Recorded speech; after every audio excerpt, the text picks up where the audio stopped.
This is the episode I know a lot of you have been waiting for. How on earth do I plan for healthcare? And I will joke and I'll say I'm the meanest financial advisor. Now, I'm not actually, okay? But I don't want you to run the risk of running out. And I also don't want you mad at me when you're 85 with $5 million going, hey, what the heck? I told you I didn't want to die with this amount of money. So why didn't you tell me I could have spent more?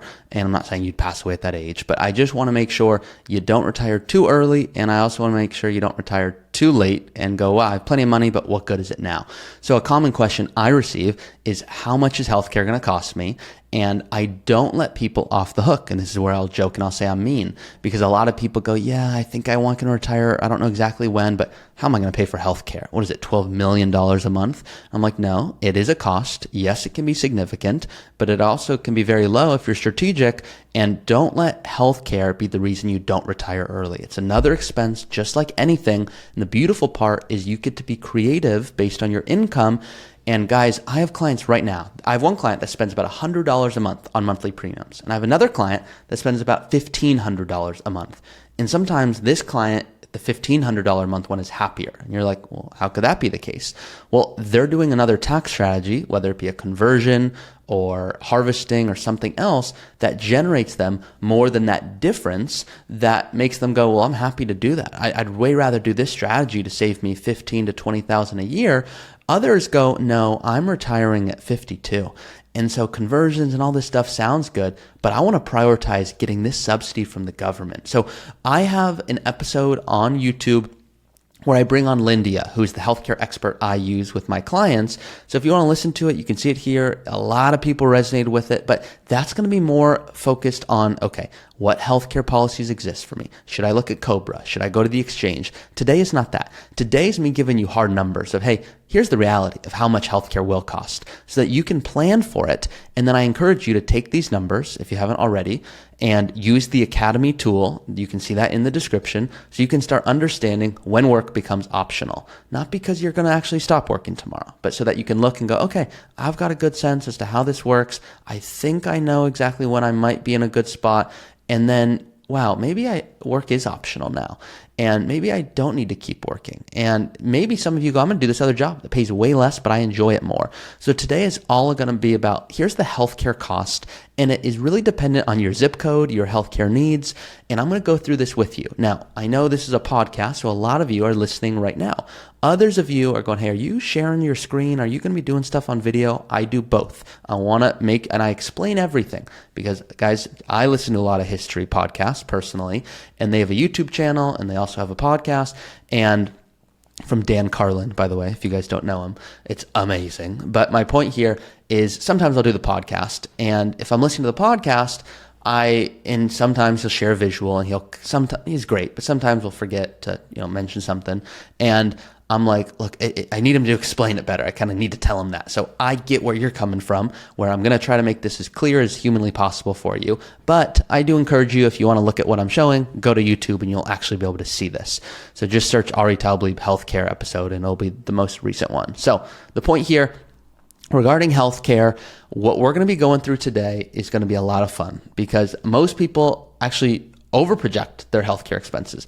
And I'm going to be able to show you guys how we have clients that spend literally $50 a month and clients that spend literally $1,500 to $2,000 a month. And it's totally based on your healthcare needs, what you're looking for, and the flexibility of your income, which is a big thing many people don't plan for. Now, before I do that, I'm going to go through a quick review of the week and then we're going to get to the fun.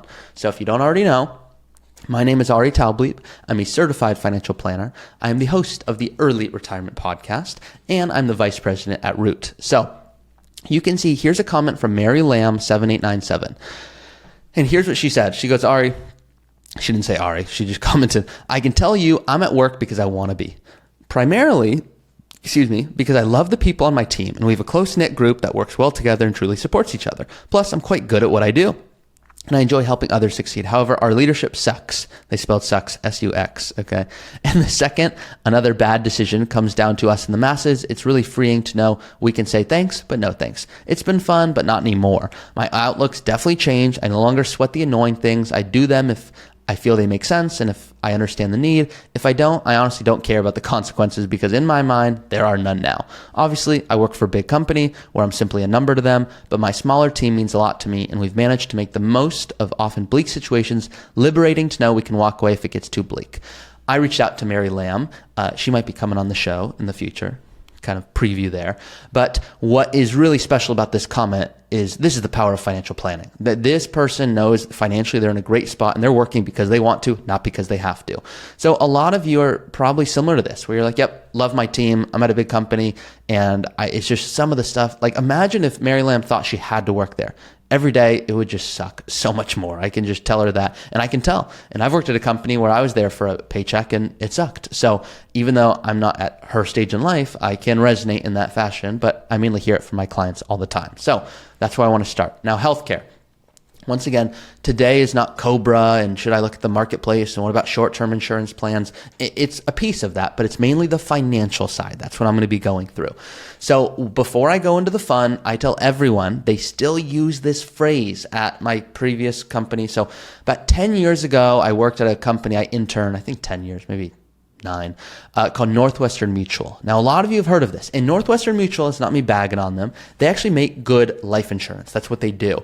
But when I was there, I'm the type of guy, just for all of you to know, if you don't know already, I'm very transparent. I'm not exactly loved in the advisor world. Now, clients like me because I just shoot straight from the hip and I try to give it like it is. But when I was at Northwestern Mutual, I was in an office and, everyone's got the suits and all that. And I look around and I'm like, okay, I don't know if anyone else is going to ask this question and I'm just curious. So I just ask. That's what I do. So I said, hey, I'm sure it's a dumb question. Why is it that when I sell this policy instead of this policy, I get paid more? Shouldn't it just be like whatever they need? Like, what am I missing here? And at the time, my manager says, don't worry, wait till you see your bonus. And I said, don't worry, I quit because that doesn't make any sense. It should just be whatever people need.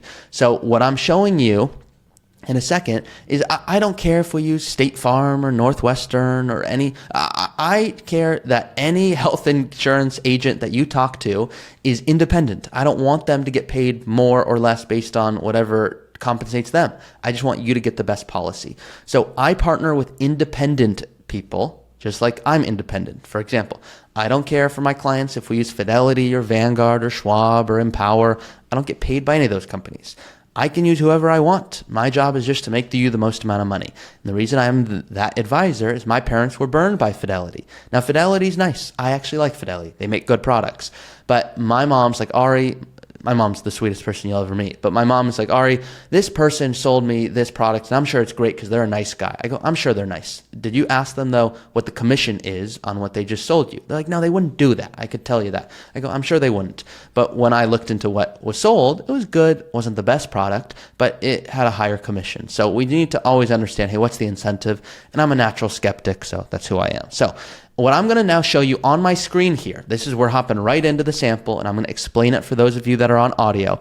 This is a healthcare estimation tool that you are going to have access to. Look in the description for more details if you want to see what I'm talking about. But this is a sample, so let's call this me, hypothetical. You can see me here. Let's assume this was my zip code, 47714, and I picked the zip code because I was doing this for a client just recently. So you're in Ohio, okay? Let's assume it's a couple, okay? I'm 52, my partner's 54, we have no kids, we have 2 people in our household, and $50,000, that's our income that's coming in the door. Now, some of you are like, wait a second, we need more than $50,000 a year. Wait a second, we need more. We're going to talk about that. Just an example. What this is going to say, you can see right here on my screen, makes it really easy for you. This is the estimation tool that I would encourage you to use. It says here, likely eligible for financial help. This is an estimate of how much of the monthly premium will be paid by the government. So this is pretty cool. What this is saying is $1,050 that you think you have to pay, you don't have to pay. The government will pay this, and you have to pay $0 for a bronze plan, $144 for a silver plan, and $772 for a gold plan. So these are your costs before Medicare, before 65. So what I want you to do is now let's assume your income is $100,000, just a hypothetical, okay? Don't freak out. So now all I did was switch it to $100,000. Now some of you are like, where's the income going to come from? Well, let's get creative here. Let's assume you don't have a brokerage account. I call that a superhero account. That lets your money grow and you can touch it before 59 and a half because you have flexibility. So let's assume you don't have any of that, okay? You just have an IRA and you're 60 and you're wondering how much is healthcare going to cost me? And you go, I want to be able to spend $100,000 a year. Well, if all $100,000 exactly comes from your IRA, what that means is you're eligible for probably $500 a month in financial help. You are going to have a silver plan of $694 a month, so $700 a month. Some of you are like, oh my God, that's so much. Yeah, it's significant, and you plan for it like any other cost. And you can see your bronze plan, $520, with a gold plan of $1,400 a month. So if you're listening to this right now going, okay, what generally could it cost? Look, healthcare could cost anywhere from $200 to $1,500 a month. It's a wide range here. But now let's go to the next level. Okay, this is me just showing you a sample. Let's assume now that, and you could of course do this for whatever zip code yours is. I'm just giving you a hypothetical. Let's assume you go, Ari, I have an IRA, it has $1 million. I have a Roth IRA with $500,000, and I have a brokerage account with $250,000. Brokerage account, once again, I call it that the superhero. Now, Ari, I don't know what I should do. Do I pull from my IRA, my Roth? I don't know. In one episode, you said, let the Roth grow like crazy, so don't touch it, but I don't know what I should do. I said, okay. Your brokerage account, let's talk about it. What do you have in there? And they said, I've got Apple and Microsoft and a few different ETFs. I go, great. Any gains in there? Yep, I've got gains because it's gone up in value. I go, great. Let's assume you want to have $100,000, okay? So you bought Apple stock. I'm going to do it with you guys right now on my calculator.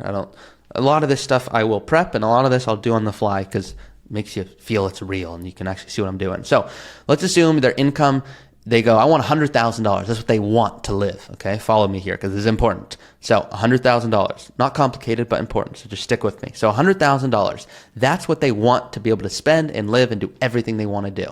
Just hypothetical, okay? Now let's assume they bought Apple stock for $10,000, okay? And now it's worth $100,000. And they have a $90,000 gain, just hypothetical, okay? $90,000 gain. Well, they're going to have to pay taxes on that gain. Okay, now let's assume they're in the capital gains bracket of 15%. They have to pay 15% taxes on that $90,000. So what that means is they have Apple stock, they sell it, they get to walk away with $100,000. Okay, they get to do that, but they pay taxes of $13,500. So what does that mean? What that means is they're paying taxes on $13,500. That's their tax bill. Okay, now they're generating $90,000 of gains. But you have to recognize here that, yes, they just sold this stock. Yes, they pay taxes, but they just sold this stock, meaning there's a gain of $90,000. You don't pay on the original. It's just how much income is being created. Well, if there's a $90,000 gain, you're only paying taxes of just $13,500. Well, what we want to understand is, wait a second. That's why I'm going to go through this example with you, because stick with me. What if, just a hypothetical, just humor me for a second, because you can see the numbers here on the screen, whether it be $400 a month, $600 a month, $1,200 a month, what is going to click for you is what I'm going to tell you right now. Let's assume you have $100,000. You go, yeah, I don't know what I should do. I could put it into this brokerage account. I could put it into a CD. I could do whatever I want. Well, let's assume you have $100,000 just sitting in cash, okay? You can do whatever you want. That money's already been taxed, okay? So theoretically, your income is zero. You can live off that $100,000. Stick with me here. So now, watch what happens. What does this say right here? What this says is you're likely eligible for financial help. If you want a silver plan, based on your information, you have no income in your zip code, you would pay $0 a month. Some of you are like, wait. Are you telling me that if I don't have any income because I'm living off of cash, that I could maybe pay nothing for healthcare? I go, yep, that's exactly what I'm saying. And they're like, that's incredible. I go, you don't want to do that. That's level one. Level two. Now, in reality, you probably have dividends and interest, and you don't want your income so low. People make this mistake that now they're in the Medicaid category. Okay, so don't make that error, which a lot of people do. But let's assume $20,000 was coming in through dividends and interest or whatever it is. Or maybe there's part-time income between you and your spouse. Just hypothetical here. What if you bring in $40,000 a year? Okay, that's what's coming in the door. You're paying $50 a month, guys, for healthcare. I mean, this is so low. Now, let's assume you don't have a lot of say and you're like, you know what, I just retired, but I've got this huge pension and Social Security, and okay, then yeah, you're probably looking at north of $1,000 to maybe $2,000 a month. But a lot of you guys are coming to me in this age. You're like, yep, that's me, between 52 to 54. I don't want to pay a ton for healthcare, but I want to do a Roth conversion. Now, last week was all about Roth conversions. If you haven't heard that episode, go hear it.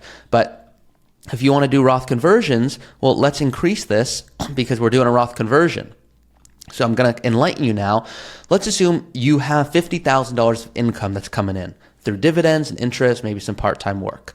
Well, if you had $50,000 coming in the door, hypothetical here, okay, $50,000 coming in the door, that's $144 a month that you and your spouse could each pay for healthcare. Let's just call it $300. $300 a month total. That's $3,600 a year. I could say, guys, you only have to spend $3,600 a year on healthcare. And you might be like, that's pretty cool, Ari. And I go, yeah, but I want you to do a Roth conversion instead. And you're like, well, Ari, that's a big difference. That's $2,000 a month each. You told me before it was $3,600. Now you're recommending that it's $24,000. What the heck's going on? Excuse me. Even my chest freaked out right there. The Jewish digestive system has acid reflux, okay, guys? So just bear with me there. Sorry about that. So what I want to show you now, and this is the power of good planning, is whenever we're looking at, okay, let's get strategic here. What should we do? Should we do these conversions? What about these subsidies? I'm going into the weeds here, so I recognize it. But what you should be asking yourself right now in your head is, okay, should I be prioritizing keeping my income low, maybe $50,000, to take advantage of a potential $300 total for my spouse and I, maybe let's call it $3,600 a year for healthcare, pretty cool? Or should we be going, yes, I get that, it sounds cool, I like this idea, but maybe should I be considering doing Roth conversions, because if I'm strategic here, maybe that will put more money into my pocket. And that's the question that you guys should be asking yourself right now. Now, want to make sure you're crystal clear on this, guys. So really, what I just said is I'm telling my client, and I did this in real life. I said, hey, client, I know you want to do this. You know why I know that? Because you're a human. You're not a robot. You like the idea of spending $300 a month instead of $2,000 a month. I get it. Now, I'm going to ask you to do a Roth conversion for $100,000, which means now I'm shooting your income up like crazy, and now you're spending $1,050, let's call it just for simplicity, $2,000 a month total between you and your spouse, $24,000 a year. And you're like, Ari, I think you might be the worst financial advisor in history, because you told me before I could spend $3,600, and now you're telling me you want me to spend $20,000 more dollars than I need to. I go, yep, you're exactly right. And they're like, why are you doing this? I go, well, look at this right here. Here's the couple, okay, that we're talking about. They're 54. If they retire and their income gets really low and we do conversions and fancy stuff, which we'll talk about later, it could, and there's a lot of planning that goes into this, so don't read into the numbers too much, it could yield them $1.4 million more dollars over the course of their lifetime. So they're like, okay, are you telling me that if I forego this benefit here, and I'm not saying it all the time makes sense to do so. Once again, sometimes it does not make sense. But they're saying, are you telling me I should intentionally give up a $20,000 federal benefit from the government for the next 13 years until Medicare hits, where I would have saved $265,000 to do a Roth conversion to save me $1.3 million? I go, yep, that's exactly what I'm saying. And they're like, and then I shared this with the client. And they were like, okay, I totally get it. They were educated well. They're on board. Another client came to me and they're like, Ari, I'm just not a big spender. To me, Roth conversions, I don't know. I kind of heard you talk about it, but I got a little confused because there's just a lot to it. And I don't know if it's going to be really applicable to me. What should I do? And in their case, I recommended that they did not do Roth conversions because it would have actually defeated the purpose. Meaning Roth conversions would have, over the course of their lifetime, saved them maybe $150,000, but doing this would save them $250,000. And that's all you're asking yourself right now. You're going, hey, what's going to save me the most amount of money? I don't care if it's a conversion or a subsidy or whatever it is. I just need to make sure I don't pay more than I need to for healthcare.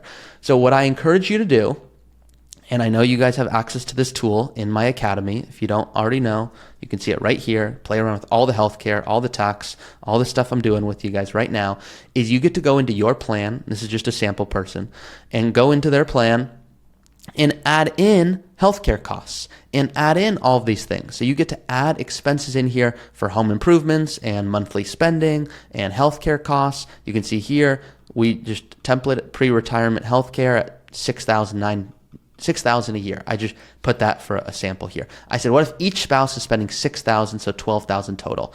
Well, what you can see here, let me reset this because I was doing some stuff for them earlier. And I know a lot of you guys are like, look, you're losing me here. I'm on the podcast app. What's going on here? For this episode, yes, I encourage you to go to YouTube. You don't need to, but what I'm showing is right now, here's a couple, 52 and 54, like I showed you. They've got about $1 million. They're on track for $26 million. Now, not really, okay? Because $26 million is not going to be worth $26 million. So let's get our heads straight here. $1 million is going to be worth $10 million, and they're on track, okay? That they thought about stopping work at 65, but what if they stop working at 60? So just hypothetical here. Well, if that was the case, they're going to have way less money. Okay, so look at this. Are they okay? Yeah, they're okay. There's $2 million instead of $10 million, but they're still okay. Healthcare is the big one though. So what if we brought down healthcare costs from $6,000 a year each to $2,000 a year each? What does that do to the plan? And this is what you guys get to play around with, and I encourage you to do so, because watch this. Oh my God, it's the equivalent of saving $2 million. Now they have $4.6 million. They optimized their healthcare and they retired 5 years earlier than you thought. This is the power of financial planning, guys. This is why this stuff is so awesome. Where if you're strategic with all your planning, you're not working longer than you think. You're saving hundreds of thousands, if not literally millions of dollars. This is the quality of why I love this stuff. So today's episode, I know a little bit more deep into the nuance of this. This tool, everything I'm showing, go into the description. You can get access to all of this stuff. I hope this is super helpful for you guys and you get to start optimizing. That's all I got for you guys. If this was helpful, once again, 2 ways to work with us. I've got our Academy tool. No one-on-one guidance, but if you want to run all the projections, do everything we just kind of saw me go through, you can do it in here. If you're like, no, I just need someone to help me with all this stuff. It's too much. I don't want to screw it up. And I want someone that's going to do all this. Well, number one, your advisor should be doing this right now. But number two is that's why we exist. And I encourage you to apply and work with us. And if this was helpful, my only ask is you drop a comment or you like this video or you share it with someone that you resonate with, well, so that they can retire early with you and it's more fun. So that's all I got for you guys today.